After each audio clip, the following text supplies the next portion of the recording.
Teman-teman, diskusi ini bukan soal emosi, bukan soal kebencian, dan jelas bukan soal mayoritas atau minoritas. Ini soal kebenaran klaim. Kalau sebuah agama mengklaim dirinya wahyu terakhir, sempurna dan final, maka ia wajib lolos uji paling keras. Uji sejarah, uji logika, dan uji konsistensi teks. Pertanyaannya sederhana. Apakah Al-Quran benar-benar wahyu independen dari Tuhan, atau ia adalah produk lanjutan yang bergantung pada kitab-kitab sebelumnya? Dan dalam video debat Edis TV berikut ini, kita akan melihat bagaimana teks melawan teks, kronologi melawan kronologi, klaim melawan fakta. Berikut cuplikannya. Silakan, Cok. Menurut kamu mana yang dilapis? Baik, setelah saya meneliti ya, Cong ya, saya itu nggak mau katanya-katanya, Cong. Kalau dulu, Cong, sebelum saya meneliti, saya seperti kamu, katanya gitu. Tapi setelah saya teliti, saya bandingkan, saya baca isi Alkitab, saya baca isi Al-Quran, terus saya kaji secara independen. Saya dapati, Kak Cong, ini mohon maaf, Cong ya, ini kesimpulan saya, Cong. Islam itu tiada lain, tiada bukan, adalah agama yang dibuat-buat oleh orang Arab dengan mendompleng agama-agama orang Yahudi. Makanya di dalamnya banyak di situ ada Musa, ada Abraham, ada ini. Tapi kalau ditanya orang Islam, siapa itu Musa, siapa itu Abraham, nanti mereka bingung. Jadi yang saya baca, yang saya temukan, Cong, Al-Quran itu menjiplak atau melakukan plagiatisme terhadap kitab-kitab terdahulu. Gitu, Cong. Bentar, Dis.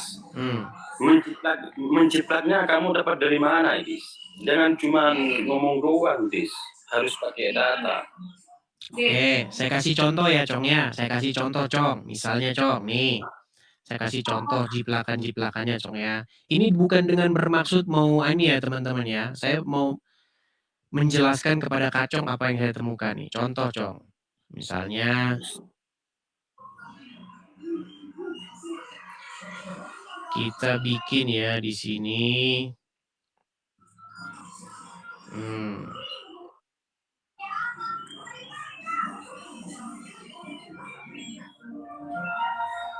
Soalnya kamu ini cuma pintar ngomong, Dis.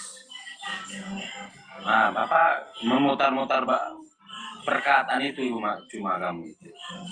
Iya. Kita buktikan saja, Cong. Jangan begitu ya, Cong ya. Misalnya, Cong ya, kita buka di dalam Quran surat Al-Qasas ya, Cong ya. Nah, ternyata surat Al-Qasas ini tiada lain, tiada bukan, itu merupakan kitab yang diambil dari kitabnya orang Kristen. Saya kasih contoh, Cong. Misalnya.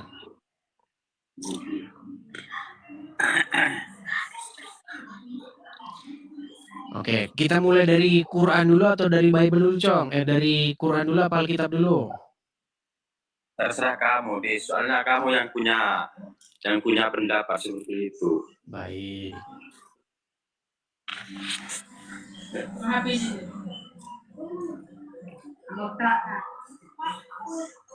Soalnya aku nyimak dari dulu, bukan cuma hanya sekarang.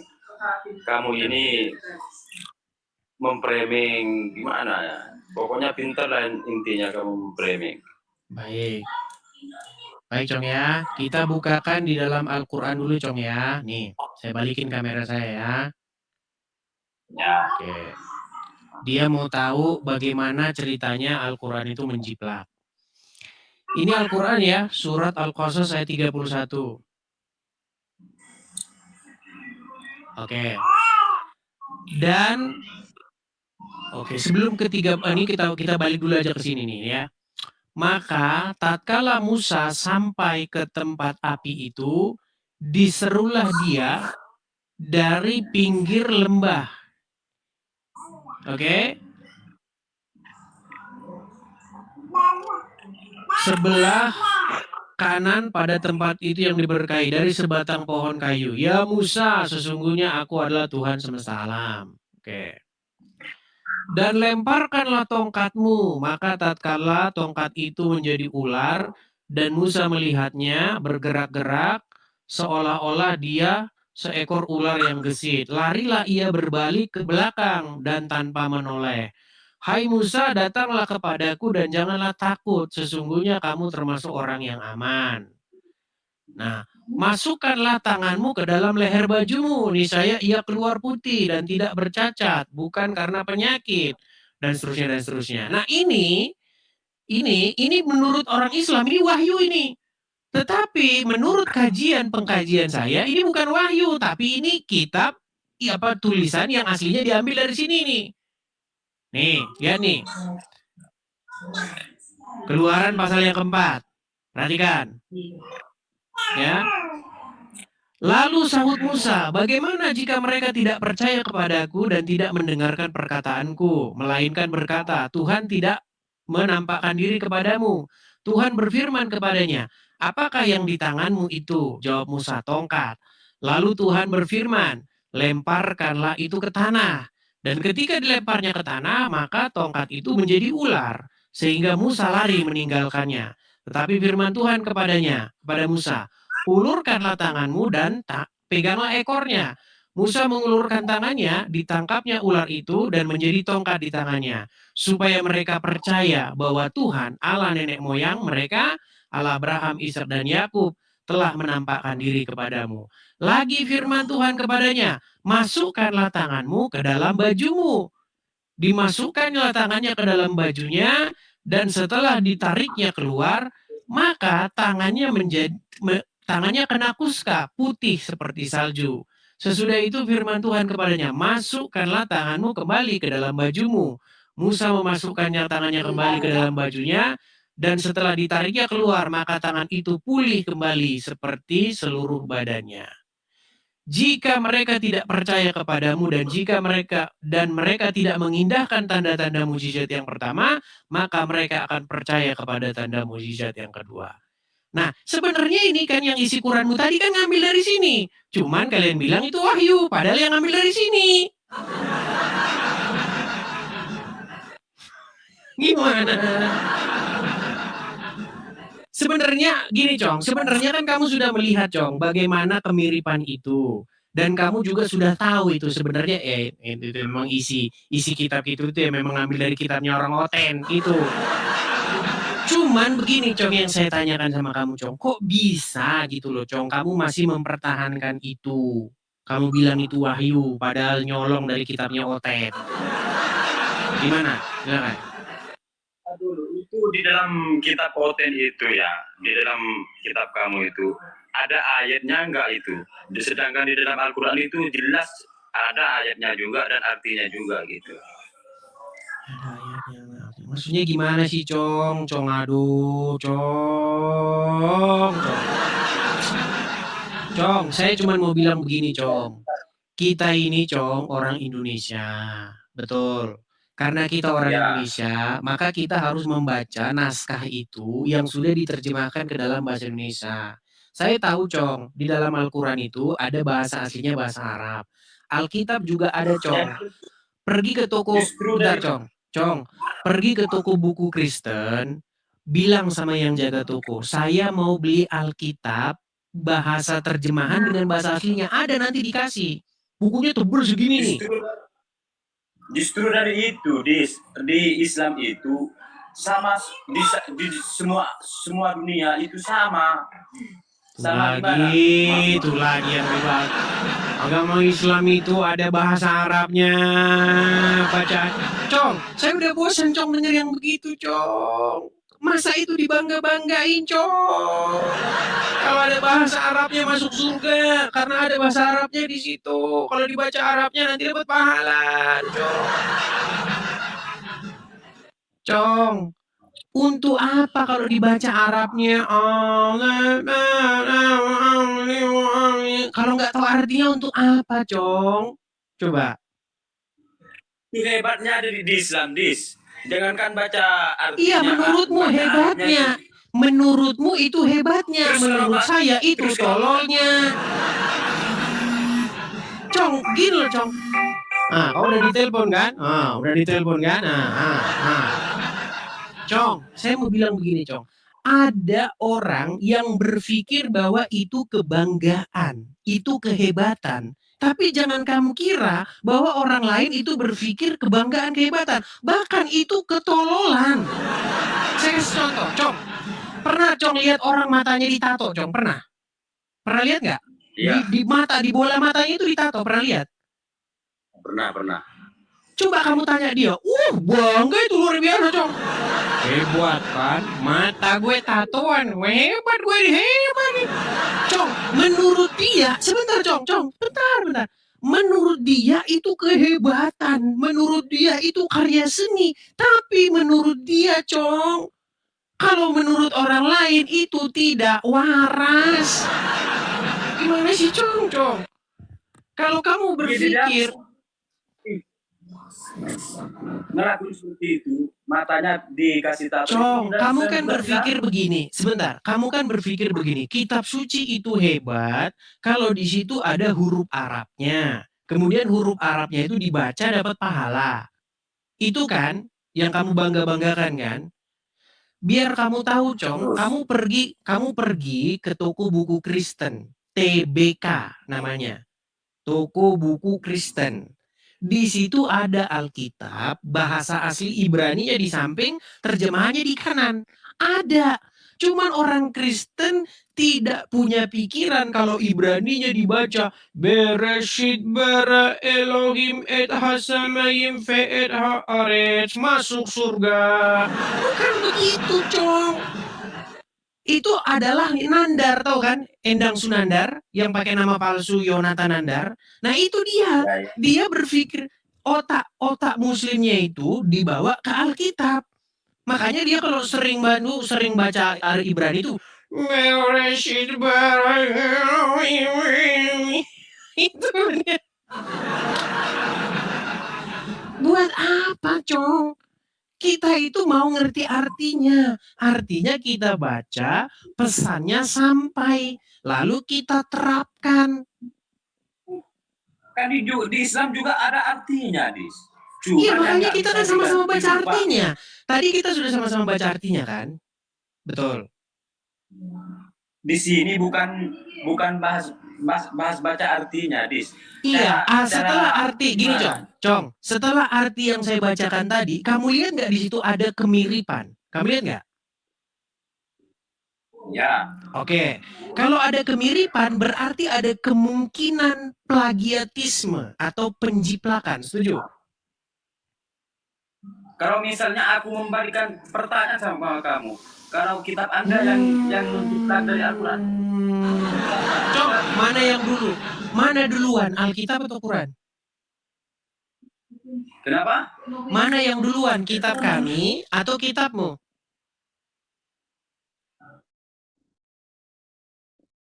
Mulai dia matikan sinyal wifi. Mana yang duluan? Cok? Nah, ini udah dimati-matikan. Udah sengaja matikan. Itu tangannya dia begini tuh. Sinyal matikan, hidupkan. Ini mulai tanda-tanda, di tanda-tanda mau kabur nih. Cong, mana yang duluan? Alkitab atau Quran? Dulu, Dis. Di Islam itu yang duluan memang kitab Taurat. Cuma kitab Taurat sekarang ini sudah tidak ada, Dis. Sudah di tidak ada. Itu yang saya bacakan itu apa tadi? Kok tidak ada? Mau kamu ngomong tidak ada. Aduh, ini udah mau lari nih. Ini kalau udah begini tanda-tanda nih. Udah dimati-matikan tuh sinyalnya sama dia. Ya udahlah, Cong. Kalau memang mau dikatakan sempurna agama, Dis. Cong. Jangan memaksakan diri. Ingat, Cong ya.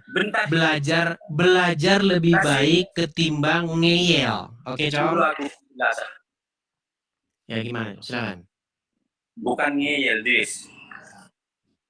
Kalau memang mau dikatakan sempurna itu di agama Islam paling yang sempurna, contoh di Islam itu kalau misalnya nggak meyakini, nggak mengimani bahwa kitab Taurat ada, itu nggak sempurna imannya.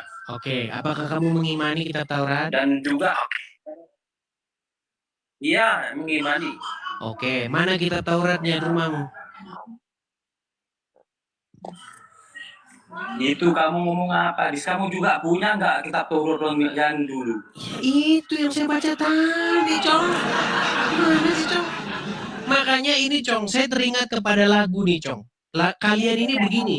Kalian ini seperti kata lagu. Kalian ini seperti kata lagu. Engkau bilang cinta Taurat, engkau bilang cinta Injil. Tapi apa artinya cinta kalau hanya di bibir saja? Kan cuma di bibir saja, Cong. Yang kalian punya, yang numpuk di rumah kalian itu bukan Injil, bukan Taurat. Yang numpuk di rumah kalian itu kitab yang itu tadi, Ibnul Qayyim Al-Jauziyah, di mana burung-burung pria berdiri 70 tahun. Itu kitab kalian yang di rumah. Berapa kali saya main ke tempat teman-teman saya, yang ada itu kitab tuntunan masuk surga, kitab tuntunan begini, kitab mandi ini, mandi itu, kan itu kitab kalian. Gak ada kitab kalian di rumah, Taurat, Injil, gak ada omong, itu semua omong kosong, hanya di mulut saja. Apakah mengimani itu harus mempunyai kitabnya apa gimana? Baik, sekarang saya tanya, kamu mengimani Quran nggak? Iya. Oke, karena kamu mengimani Quran, maka kamu punya kitabnya, setuju? Punya. Oke. Kenapa kamu mengimani Taurat, mengimani Injil, tapi kamu nggak punya kitabnya? Kitabnya sudah tidak ada di dalam. Itu asumsi liarmu. Mana?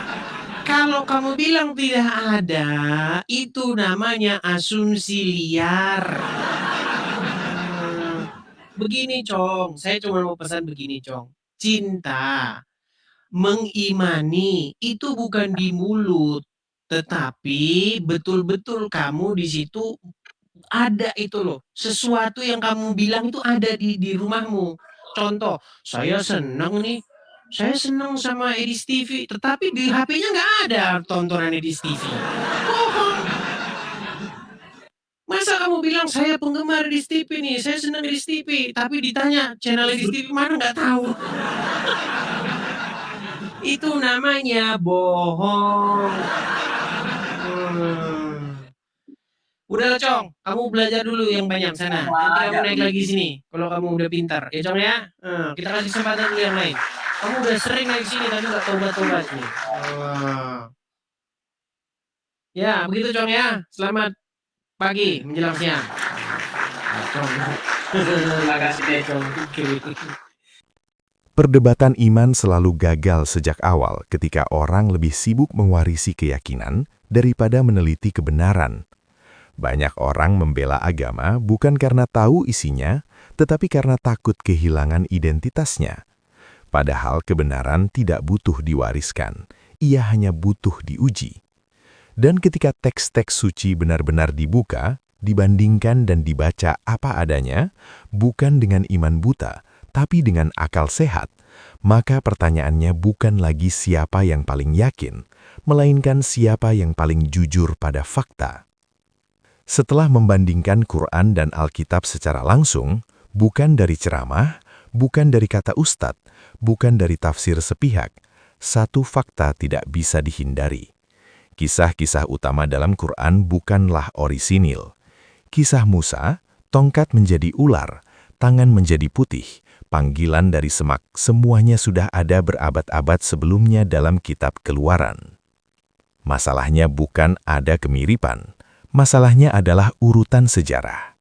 Alkitab ditulis jauh sebelum Quran. Taurat telah dibaca dan diajarkan di wilayah Arab melalui komunitas Yahudi dan Kristen Timur Tengah.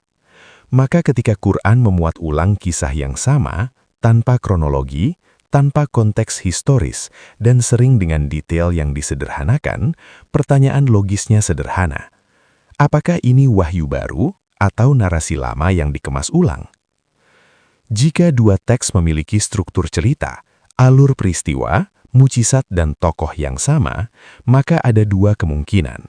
Pertama, Tuhan mengulang cerita lama tanpa pembaharuan substansial.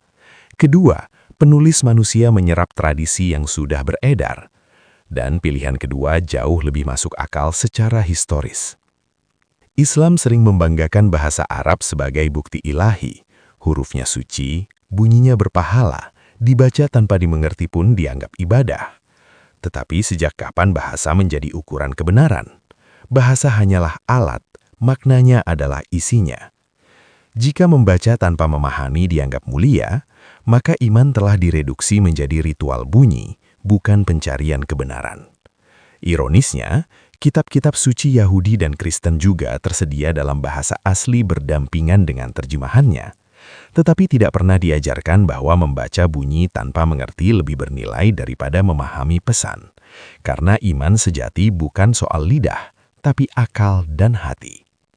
Islam mengklaim harus mengimani Taurat dan Injil, tetapi ketika ditanya, di mana Taurat dan Injil itu dibaca, jawabannya selalu sama, sudah tidak ada. Ini problem serius. Karena bagaimana mungkin seseorang mengaku mengimani kitab yang tidak pernah ia baca, tidak ia miliki dan tidak ia kenal isinya? Iman semacam ini bukan iman, ini klaim kosong. Seseorang yang berkata mencintai sesuatu tapi tidak pernah mendekatinya, tidak pernah membacanya, tidak pernah mengenalnya, itu bukan cinta, itu retorika. Jika Islam benar agama paling sempurna, ia tidak perlu marah ketika dibandingkan. Ia tidak perlu menghindar. Ia tidak perlu menyebut kitab sebelumnya hilang hanya karena tidak cocok dengan klaimnya. Kebenaran tidak takut sejarah. Kepalsuanlah yang alergi perbandingan. Dan ketika sebuah agama harus memutus hubungan dengan sumber-sumber sebelumnya agar terlihat orisinil, itu justru tanda bahwa klaim wahyunya rapuh. Pada akhirnya, iman yang dewasa bukan iman yang keras kepala, tetapi iman yang berani diuji. Jika Quran memang wahyu terakhir, ia seharusnya melampaui Taurat dan Injil, bukan sekedar mengulanginya dengan versi lain. Jika Islam memang sempurna, ia tidak perlu bertahan dengan slogan, tetapi dengan kejujuran intelektual. Karena agama yang benar tidak takut diteliti, dan iman yang sehat tidak hidup dari warisan, tapi dari pencarian. Belajar selalu lebih mulia daripada ngeyel. Dan kebenaran tidak pernah lahir dari teriakan, ia lahir dari keberanian berkata, mari kita baca, mari kita bandingkan, mari kita jujur.